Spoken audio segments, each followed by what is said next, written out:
Naked Heart Revolution is the go-to podcast for high-achieving individuals seeking to transform their relationships and life. Hosted by Jenny Bingham, an intimacy reset coach. Each episode explores emotional reconnection, personal growth, or business insight through expert guests sharing real stories and strategies. Whether you want to deepen your connection with your partner or elevate your business, this podcast delivers the tools and mindset shifts needed for lasting change. Subscribe to join the community focused on intentional healing and empowerment.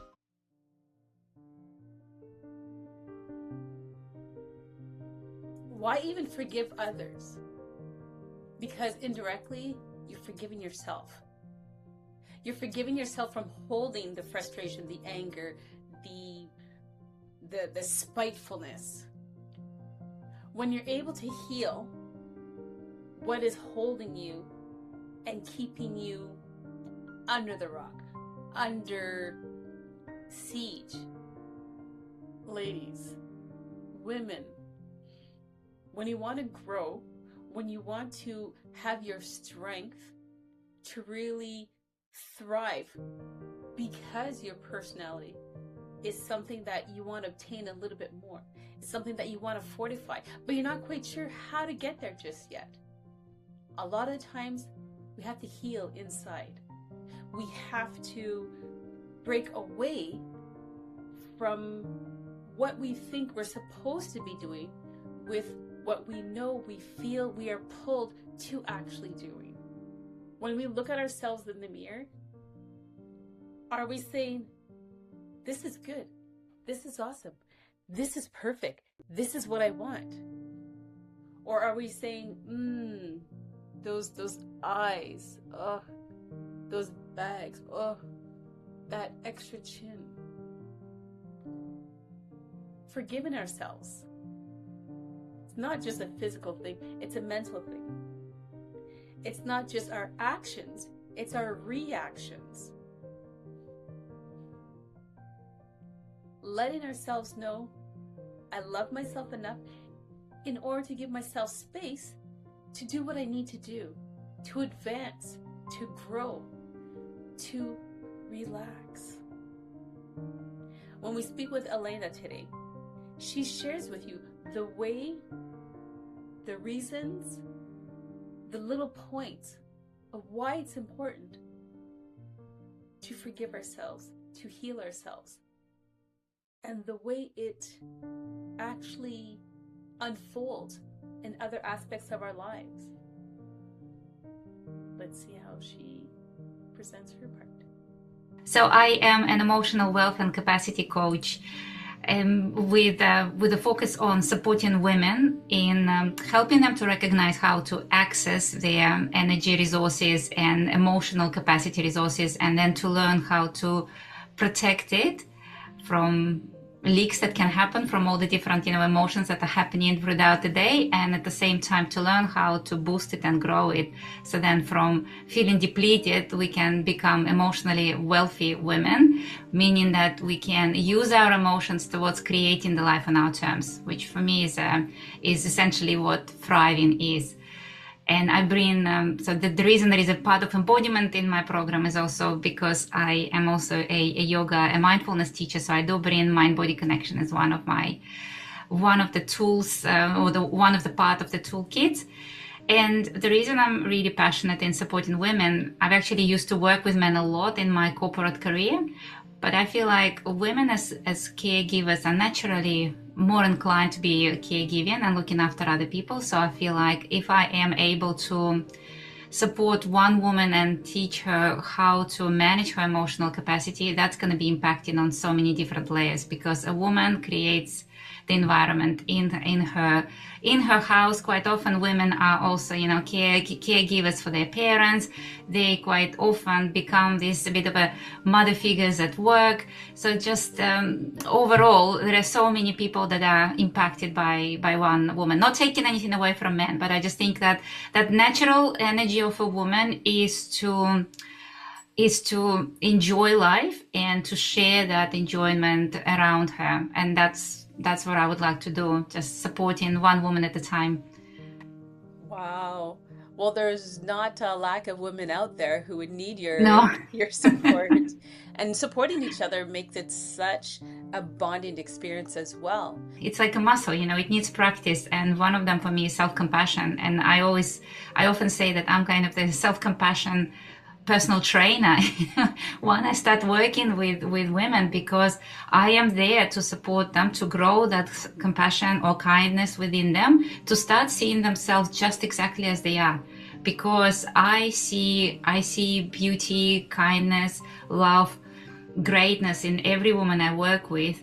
And as you would say, that quite often ourselves, it's very hard for us to acknowledge that. And one of the first things for me is to normalize it. Like, the fact that you cannot quite see yourself yet, that's because that's not something we have been taught since we are little. We know how to see ourselves through the reflection in other people's eyes. We know that's why a lot of women say, well, I don't know how to meet my own needs. It's because meeting everyone else's needs is much easier. Firstly, people are more vocal about it. And secondly, you can see their reaction. When it comes to our own, sometimes we're like, well, I don't even know what I'm supposed to feel, So for me, it's very important to normalize it and also start to build that relationship with self.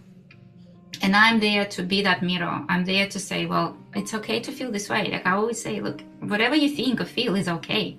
There's inherently, I don't believe there are no bad thoughts or emotions. We might have some actions that might be impacting people or ourselves in a harmful way. But other than that, whatever we think, whatever we feel, it's okay.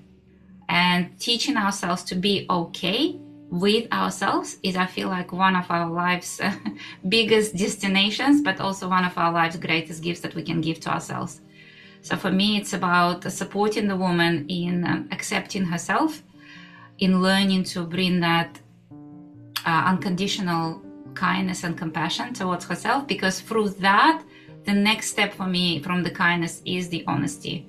Because in order for us to even accept ourselves, we have to become honest with where we are right now, even on a simple, and I'll give you an example of a particular client, but I do believe that without kindness, it's impossible to follow through on something, because then it's just, honesty is just painful. There are glimpses of things coming up for me in my life, because I've always wanted to work with and helping people. And I kind of spoke to people and made them feel better, even since I was little. Like that just kind of naturally happened to me. And I didn't know exactly what I wanted to do and how I would do it. I've always been interested in different cultures. So I ended up studying international business and languages. I've always been curious about languages. And because at the time it felt like, well, this is the way to go. And I got into business, and then I traveled. I lived in Iceland a little bit, and I ended up living in Australia. But there was always something in me feeling like that is just, because there were the day-to-day, I was in international logistics, very fast-paced environment. So I always liked the aspects of supporting people, working with clients, or supporting teams, training teams, mentoring them, getting them skilled, so I always had that feeling within me. And at the same time, I had been interested in yoga and mindfulness for quite a long time. I had some health issues since I was a kid, so I at the time could not do much sport, and I had some troubles with my spine that were preventing me from certain things. But then at the same time, that made me very curious about different ways to work with the body. And then, I guess, long story short, I started practicing yoga quite early on, and did also eventually become a yoga teacher. So I was like a corporate person on the side. and I even had some days where I would literally be like in this kind of outfits, and then I arrive, change into my yoga gear, and I teach yoga. And I feel like, so there were always kind of these callings in, like, I really want to do something different, like in terms of mindfulness, and but then the life would take me back towards certainty, and you have a job and you're good at it, and but then I started doing things like I studied yoga for kids, something very different. And I don't even know how it all came about. Maybe because I had children already and I did think that, it's a cool thing to do. But I remember some of the first thing I had to write when I was doing this course is why I want to learn yoga for kids. And my hand just kind of wrote, I want to support kids who went through trauma. And I got a bit freaked out, to be honest, because I thought, I've never worked with people with trauma. I never worked with kids. But long story, I ended up becoming kids yoga teacher. I actually left corporate after burnouts and everything, but also because I had a desire to start working with children, support children with tools of mindfulness.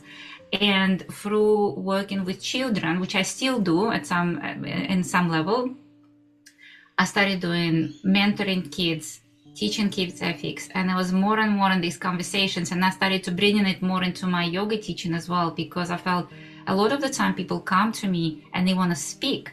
They want to talk about what happened to them. And I really wanted to become really good at asking the right questions, handling things in the right way. I did my trauma-informed yoga courses as well, because I do teach some voluntary yoga tools of the vulnerable for people. And then I guess so the kids teaching took me towards counseling and then essentially coaching, because I recognized that there is such a big need for people to be heard, for people to just being able to express themselves, because I find that the reason that I love coaching so much is one of the, I bring all of my experience. I feel like if this is everything that I've learned, now I can put it all together. And it's just giving ability to, say, a woman to have audience, for somebody to completely listen to her. There is no judgment, and for her to start seeing that who she is, But do you think you can be kind to another person genuinely and long term if you do not learn how to generate it within? Initially, the answer might be yes, because we think it's easy. But then when we start looking at it deeper, what about resentment? What about when you give? And then you feel like, oh, nobody appreciates it. I've been taken for granted, because that's... Yeah.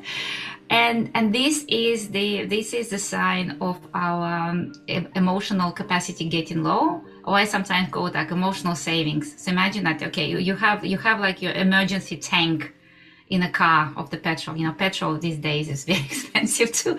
So okay, we can get your emergency petrol, emergency kindness for other people, yes. But if we do not fill it up, then what's gonna happen? We're not gonna, or we stop. So it's important to start giving to ourselves. And often when women come to work with me, it's because they are already feeling depleted. They are feeling either resentful, or they are feeling that their inner critics are just going off at them. And my view is, all right, everything is okay. You're exactly where you need to be. We're just gonna start building up from now on. Because the only thing we can do, even if we are financially if we run into a debt, we can't change whatever has happened. We need to start filling our cup up, boost our savings, and then starting to bring it. Why I call it emotional wealth? Yeah, because it's a creation. Because essentially we can start putting using our energy as an investment, rather than like, I'm not surviving day by day. Which is, to be honest, I have nothing against survival, because for me, survival is survival skills. I'm keeping my survival skills. Thank you very much. They are in my toolkit, but it doesn't mean I'm gonna have to. I don't have to use them on a day-to-day basis. They are not who I am. They're just part of my toolkit. And then, as you stated earlier, it's like a tool belt.